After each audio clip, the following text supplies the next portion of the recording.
Salut les amis, j'espère que vous allez bien. Alors aujourd'hui, petite surprise, vous voyez derrière moi là? Voilà, on va parler de DJI FPV Google. Allez, c'est parti.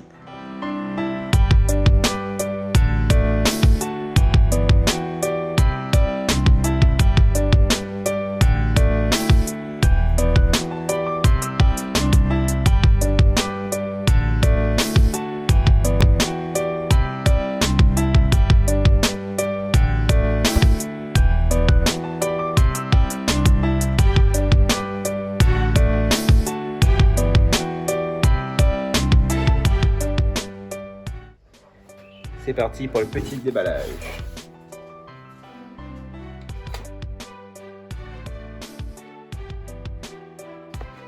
Alors, ce collier m'arrive de chez Studio Sport. L'emballage était correct, mais pas si protégé que ça. Mais après, bon, ben voilà, comme il y a une boîte et que tout est déjà. Alors, qu'avons-nous ici? Maintenant, je pense qu'on a tout ce qui dit.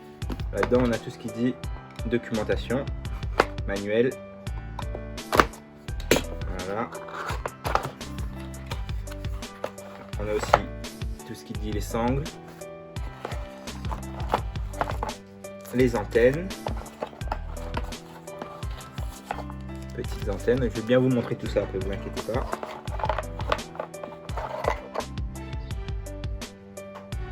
Câble d'alimentation. Et USB-C to USB. USB-C to USB. Et les manuels, que bien évidemment moi je prends toujours un temps de regarder. Donc on va regarder ça de plus près au moment voulu. Pour l'instant, on va surtout regarder le design. Voyons voir. Waouh! Ah, il est quand même costaud ce truc. Je l'ai pas vu aussi costaud que ça, moi. Waouh. Ok. Bon ben voilà, hein, la boîte. C'est quand même bien calé là-dedans, hein, avec des petites mousses là pour protéger. Il n'y avait pas grand-chose à l'arrivée. Ok. Waouh. Super, hein. C'est la première fois que j'ai le DJI en main. La première fois. Je ne l'ai jamais eu en main.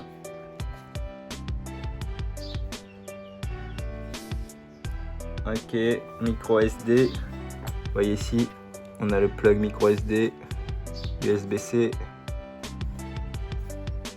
On a juste ça comme sortie, c'est bizarre, hein. Après ici, on a l'alimentation. Ouais, et sûrement l'AV in. Voilà. Donc, en prise, on a AV in. C'est sûrement quand vous voulez voir l'image à l'intérieur. AV in. C'est quand vous voulez voler en analogique, vous avez votre support analogique. Et bien, vous pouvez recevoir l'image avec AV in. Le power pour l'énergie. USB-C et SD card. Voilà. Bon, ben, le produit. Alors, pour le prix que ça coûte, comme ça là. Qu'est-ce que je peux dire? Comme ça, je peux dire que ben c'est beau, c'est fini, c'est propre. Il n'y a pas grand-chose à dire au niveau des défauts, hein. Là, on parle bien de l'esthétique. Les boutons sont plutôt bien réussis. L'aération aussi. La forme, ben, la forme est top, hein. Ah oui. Par contre, voilà, je l'ai vu sur plusieurs vidéos. On disait que la protection ici faisait des jours de lumière. Et c'est exactement ce qu'on voit. Ça fait vraiment un gros jour. Bon, hein, ça c'est à changer. Et je me demande même si c'est volable avec deux gros jours comme ça. Bon, ok, déjà. Ensuite, non, en finition, il n'y a rien à dire. C'est propre. C'est propre.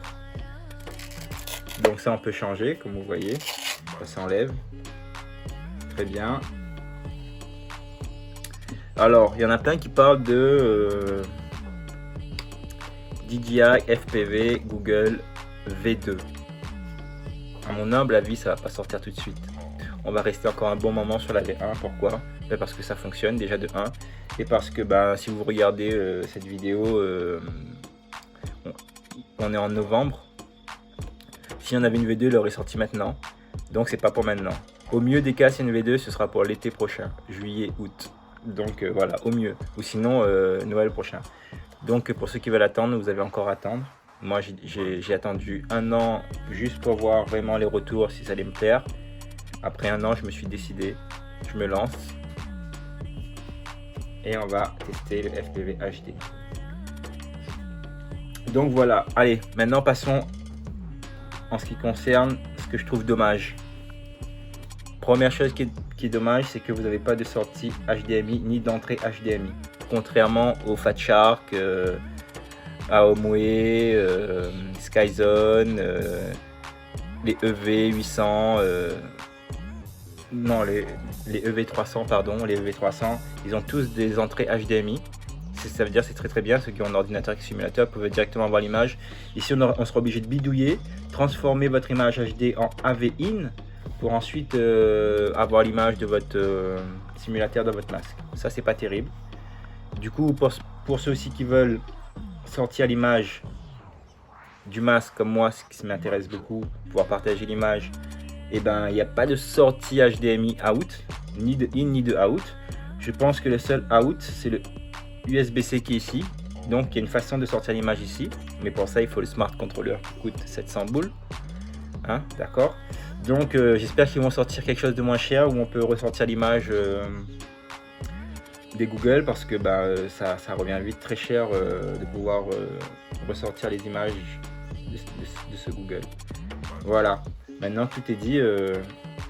On va aller faire un petit test de vol. On va d'abord mettre toutes les sangles, les antennes et notre câble USB-C. Alors ce câble USB-C USB, je pense qu'il est fait pour mettre à jour sur internet sûrement, avec assistant, DJI assistant, câble de charge. Et est-ce qu'au niveau des sangles, ils nous ont fait un truc bien?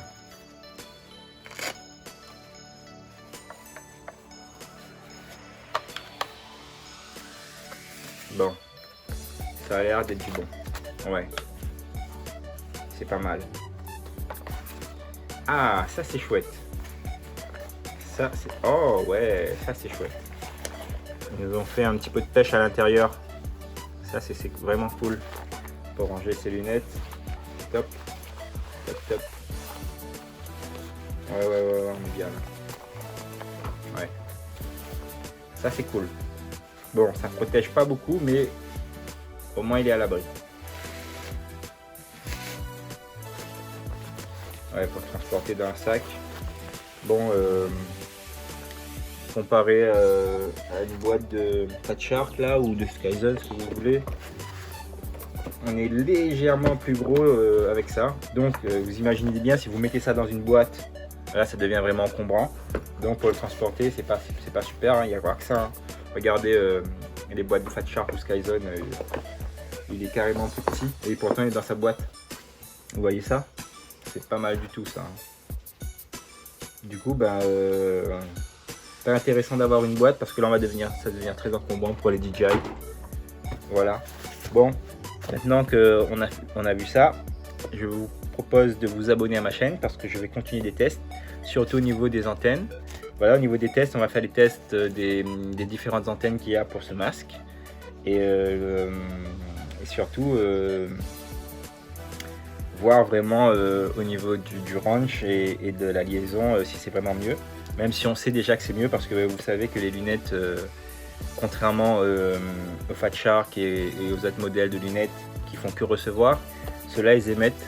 Donc c'est pour ça que DJI a un temps d'avance, parce que les lunettes émettent aussi de la puissance pour aller chercher le signal. C'est un échange de signal entre le VTX et les lunettes qui fait que la réception est beaucoup mieux chez DJI que chez leurs concurrents.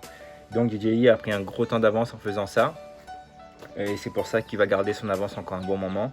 Et que c'est dommage parce que juste avant de les prendre ça, je voulais voir ce que ça donnait les Sharkbit. Les Bitfrost, pardon. Les Bitfrost, non, ça vaut pas le coup de ce que j'ai vu. Ça m'a vraiment pas donné envie. Et du coup, je pars là-dessus. C'est un matériel bien propre et qui me conviendra le mieux pour ce que je veux faire, pour ce que je souhaite faire. Donc voilà, je vous dis à très bientôt pour des petites reviews, des tests qui vont arriver très vite. Allez, à bientôt. Donc, ben voilà le produit. Super produit. Bon, ben, j'ai hâte de le tester, hein. Vous allez voir ça avec moi, hein. Je tiens à remercier tous mes abonnés qui sont très actifs, qui commentent beaucoup, qui like, c'est vraiment cool. D'ailleurs, c'est une chaîne qui est basée à La Réunion. Et je pense que pour une chaîne à La Réunion, on a quand même pas mal d'abonnés, ça me fait plaisir. Bon, mon but, c'est pas d'avoir plein d'abonnés, mais c'est vrai que quand on fait des vidéos et que les gens s'abonnent, ben, ça fait toujours plaisir. Au moins, on sait qu'on fait des vidéos pour des personnes à qui s'intéressent. Donc, je vous dirai, si vous voulez en savoir plus sur tout ce qui dit DJI, il faudra me suivre parce qu'il y a du nouveau qui arrive encore. Comme je vous ai dit, plusieurs tests qui vont arriver, plusieurs choses. Donc voilà, je vous laisse et je vous dis à très bientôt. Prenez soin de vous.